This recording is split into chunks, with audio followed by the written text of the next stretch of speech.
মহান মুক্তিযুদ্ধ থেকে শুরু করে 2024-এর ছাত্র গণঅভ্যুত্থান পর্যন্ত সার্বভৌমত্ব এবং গণতন্ত্র প্রতিষ্ঠা ও রক্ষার সকল আন্দোলনে যারা আহত, নির্যাতিত ও ক্ষতিগ্রস্ত হয়েছেন তাদের প্রতি জানাই আমার আন্তরিক সমবেদনা।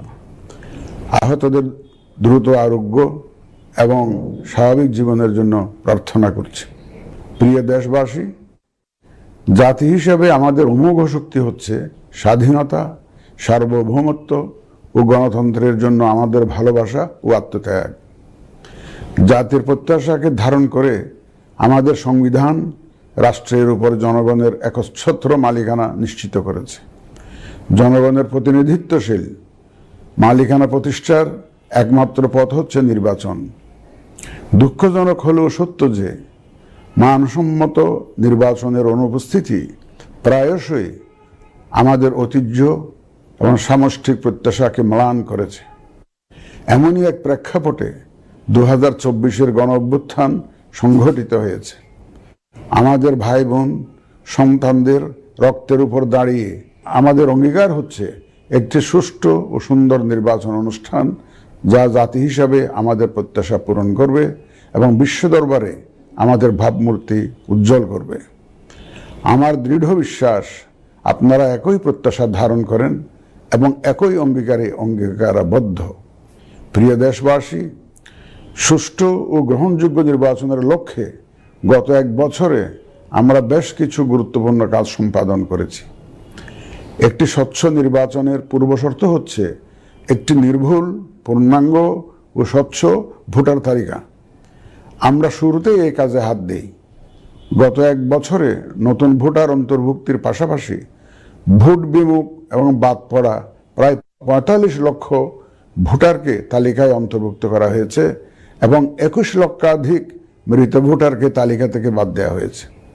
নারী ভোটারদের যথাযথ অন্তর্ভুক্তির অভাবে পুরুষের সাথে নারী ভোটারের ব্যবধান বেড়ে প্রায় 29 লক্ষে গিয়ে দাঁড়ায়।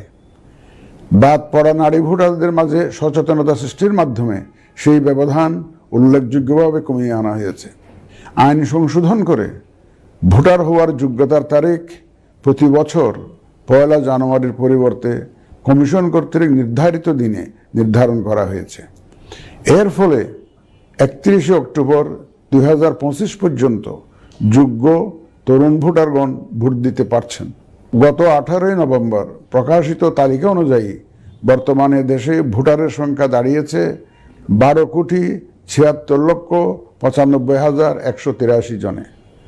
এর মধ্যে পুরুষ ভোটারের সংখ্যা 6,48,14,907 জন এবং নারী ভোটারের সংখ্যা 6,28,79,042 জন।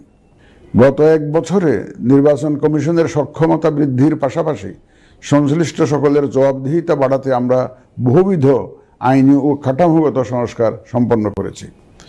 গণপ্রতিনিধিত্ব আদেশ এবং রাজনৈতিক দল ও প্রার্থীদের আচরণবিধিতে যথাযথ পরিবর্তন, সংশোধন ও পরিমার্জন করা হয়েছে।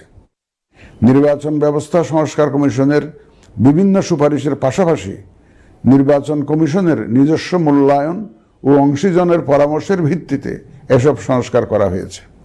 এই উদ্যোগ সফলভাবে সম্পন্ন করতে সহযোগিতার জন্য আমি অন্তর্বর্তীকালীন সরকার, নির্বাচন ব্যবস্থা সংস্কার কমিশন ও জাতীয় ঐকমত্য কমিশন সহ সকল অংশীজনদের জানাই আমার কৃতজ্ঞতা। প্রিয় দেশবাসী, বিভিন্ন কারণে এবারের নির্বাচন আমাদের জাতির ইতিহাসে অনন্য ও গুরুত্বপূর্ণ। প্রথমত, প্রকৃত গণতান্ত্রিক ধারা পুনঃপ্রতিষ্ঠার পাশাপাশি কাঙ্ক্ষিত সংস্কার প্রশ্নে সিদ্ধান্তের নির্বাচন এটি। এবার জাতীয় সংসদ নির্বাচন ও গণভোট একই দিনে অনুষ্ঠিত হবে, যা একটি নতুন অভিজ্ঞতা। দ্বিতীয়ত, সংশ্লিষ্ট সকল রাষ্ট্রীয় ও গণতান্ত্রিক প্রতিষ্ঠানের জন্য এই নির্বাচন হচ্ছে সক্ষমতা প্রমাণ করে ভাবমূর্তি পুনরুদ্ধারের অনন্য সুযোগ। তৃতীয়ত, দীর্ঘ গণতান্ত্রিক আন্দোলন সংগ্রামের পর দেশের স্বার্থে রাজনৈতিক দলসমূহের মাঝে সৌহার্দ্যপূর্ণ গণতান্ত্রিক প্রতিযোগিতার ধারা প্রবর্তনের দাবি রাখে এই নির্বাচন। চতুর্থত, প্রায় অকার্যকর পোস্টাল ভোট ব্যবস্থাকে পরিমার্জন করে এই নির্বাচনে একটি কার্যকরী রূপ দেয়া হচ্ছে। বিশেষ করে বাংলাদেশের অন্যতম চালিকা শক্তি আমাদের রেমিটেন্স যোদ্ধা তথা প্রবাসী বাংলাদেশি ভোটারদের প্রথমবারের মতো ভোটের আওতায় আনা হচ্ছে। একইভাবে প্রথমবারের মতো ভোটের আওতায় আসছেন আইনি হেফাজতে থাকা ভোটারগণ। এছাড়াও নিজ নির্বাচনী এলাকার বাইরে কর্মরত সরকারি কর্মচারী এবং নির্বাচন অনুষ্ঠানের সাথে সম্পৃক্ত ব্যক্তিগণ পোস্টাল ব্যালটের মাধ্যমে এবার ভোট দিবেন। প্রিয় ভোটারবৃন্দ, ভোট আপনার শুধু নাগরিক অধিকারই নয়, বরং পবিত্র আমানত ও দায়িত্ব। এই দায়িত্ব সচেতনভাবে আপনারা পালন করবেন, এ আমার বিশ্বাস। যে কোনো ভয়ভীতি, প্রলোভন, প্রবঞ্চনা এবং সীমাবদ্ধতার ঊর্ধ্বে উঠে নিঃসংকোচে আপনাদের ভোটাধিকার প্রয়োগ করুন। আপনাদের নিরাপদ ও উৎসবমুখর অংশগ্রহণ নিশ্চিতকল্পে সংশ্লিষ্ট সকল প্রতিষ্ঠান ও বাহিনী কাজ করবে। ধর্ম, গোত্র, গোষ্ঠী, লিঙ্গ নির্বিশেষে সকলে এই আনন্দ আয়োজনে অংশগ্রহণ করুন। পরিবারের প্রতিবন্ধী, বয়স্ক ও সন্তান সম্ভবা মা সহ সকলকে নিয়ে ভোট দিতে আসুন। আমি আশা করি আপনাদের স্বতঃস্ফূর্ত অংশগ্রহণের মাধ্যমে ভোটের অনুষ্ঠান উৎসবে রূপ নেবে। প্রবাসে বসবাসরত প্রিয় ভোটারগণ, প্রবাস থেকে ভোটদানের জন্য নিবন্ধন কার্যক্রম গত 18 নভেম্বর থেকে চলমান আছে। আগামী 25 ডিসেম্বর পর্যন্ত পোস্টাল ভোট বিডি অ্যাপের মাধ্যমে পৃথিবীর যে কোনো স্থান থেকে ভোটদানের জন্য আপনারা নিবন্ধন করতে পারবেন। আপনারা এই সুযোগ গ্রহণ করে ভোটে অংশ নিন, দেশ গঠনে আপনাদের অধিকার বুঝে নিন। প্রবাসী ভোটারগণ ছাড়াও দেশের ভিতরের 3 ধরনের ভোটার পোস্টাল ব্যালটে ভোট দিতে পারবেন, যা ইতিমধ্যে উল্লেখ করেছি। প্রবাসী ভোটারগণের পাশাপাশি এই 3 ধরনের ভোটারগণ আগামীকাল থেকে শুরু করে আগামী 25 ডিসেম্বর 2025 পর্যন্ত পোস্টাল ভোট বিডি অ্যাপের মাধ্যমে এবং নির্ধারিত পদ্ধতিতে পোস্টাল ভোটের জন্য নিবন্ধন করতে পারবেন। ব্যক্তি ভোটার ও প্রতিষ্ঠানসমূহের প্রতি আমার আহ্বান, আসুন আমরা আমাদের ভোটাধিকার নিশ্চিত করি এবং ভোটে অংশ নেই। প্রিয় দেশবাসী, বর্তমান সময়ে সামাজিক যোগাযোগ মাধ্যমে বিভিন্ন বিভ্রান্তিমূলক তথ্য ছড়ানো হয়ে থাকে। বিশেষ করে কৃত্রিম বুদ্ধিমত্তা ব্যবহার করে অসত্য তথ্য ও অপতথ্যের বিস্তার দিনকে দিন বেড়ে চলেছে। প্রতিপক্ষ দল ও প্রার্থীকে হেয় করার পাশাপাশি নারীদের প্রতি বিদ্বেষমূলক প্রচারণা আমাদের ঐতিহ্যকে ক্ষুণ্ণ করে এবং নির্বাচনকে কলুষিত করে। দেশের প্রচলিত আইন অনুযায়ী এসব রোধে প্রয়োজনীয় ব্যবস্থা গ্রহণ করা হবে। আপনাদের প্রতি আমার বিশেষ অনুরোধ, অসত্য এবং অসৎ উদ্দেশ্যে প্রচারিত কোনো তথ্যে কান দিবেন না, গ্রহণ করবেন না। মনে রাখবেন, অসত্য তথ্য শেয়ার করাও শাস্তিযোগ্য অপরাধ। আমি আবার নির্বাচনে অংশগ্রহণে ইচ্ছুক প্রার্থী এবং দলসমূহের প্রতি 2-1টি কথা বলতে চাই। আসুন আমরা আচরণবিধি মেনে একটি শান্তিপূর্ণ ও উৎসবমুখর নির্বাচন নিশ্চিত করি। শান্তিপূর্ণ সহাবস্থান এবং পারস্পরিক শ্রদ্ধা নিশ্চিত করে ভোটারদের বিশ্বাস ও আস্থা অর্জনই হোক আপনাদের লক্ষ্য।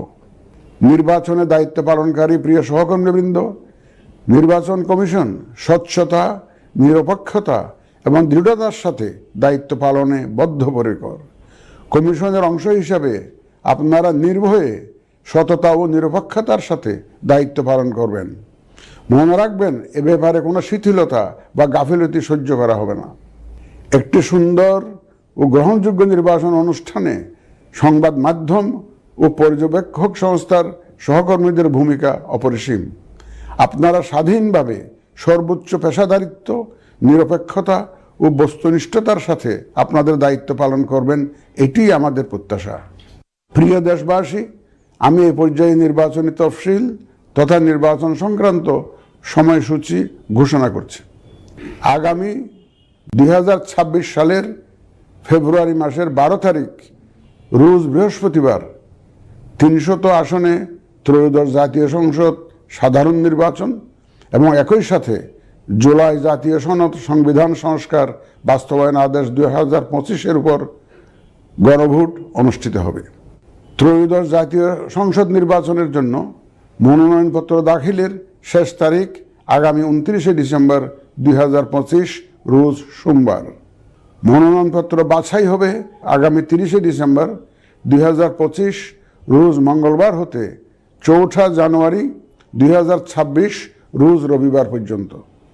রিটার্নিং অফিসারের আদেশের বিরুদ্ধে কমিশনে আপিল দায়েরের শেষ তারিখ 11 জানুয়ারি 2026 রোজ রবিবার। কমিশনে দায়েরকৃত আপিল নিষ্পত্তির তারিখ 12 জানুয়ারি 2026 রোজ সোমবার থেকে 18 জানুয়ারি 2026 রোজ রবিবার পর্যন্ত। প্রার্থিতা প্রত্যাহারের শেষ তারিখ 20 জানুয়ারি 2026 রোজ মঙ্গলবার। রিটার্নিং অফিসার কর্তৃক চূড়ান্ত প্রার্থী তালিকা প্রকাশ ও প্রতীক বরাদ্দ 21 জানুয়ারি 2026 তারিখ রোজ বুধবার। নির্বাচনী প্রচারণা চলবে 22 জানুয়ারি 2026 রোজ বৃহস্পতিবার হতে ভোট গ্রহণ শুরুর 48 ঘন্টা আগ পর্যন্ত তথা আগামী 10 ফেব্রুয়ারি 2026 রোজ মঙ্গলবার সকাল 7:30 পর্যন্ত। ভোট গ্রহণ হবে 2026 সালের ফেব্রুয়ারি মাসের 12 তারিখ রোজ বৃহস্পতিবার।